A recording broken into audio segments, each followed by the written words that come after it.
Cita-citamu jodohnya sing kaya ngopo? Sing ireng. Heeh, kriteriane sing ireng. Kriteriane sing isem. Iseng. Sing ireng. Untune nek gingsule. Iya, gingsule pira loro? Lah isa roko. Oh, 17. Oh iya, ireng. Oh, ya. Terus sing kriting rambute. Heeh. Terus sing awake rada cilik mentik. Sapa? Wah, aku nek tukang ngecer. Lah kowe pengen tukang ngopo? Pengen tukang ngopo? Pengen tukang ngecer moh, pengen tukangnya apa?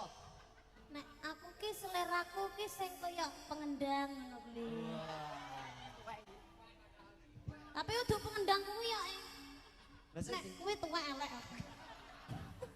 Cedak. Kuwi wis duwe bojo, aku mau. Ya. Oh duda, malah duda aku mau. Kowe pengenmu sing Joko. Sing Joko Joko. bagus, sugih, Gede dhuwur. Heeh, Sing putih, setia, perhatian, putih, meluntur, terus mari ngono gede dhuwur, awean, sayang karo anak bojone. Ketoke iki jodoh wis almarhum ketoke. Kok Yo rene kriteria wow, gede dhuwur, sugih. ya kudu enek rene. Oh, jalo sempurna rene. Ya, yang namanya kriteria itu kan enggak apa-apa, asal jeplakan ya ketemu dhewe. Ya amin ya Allah. Amin. Ayo.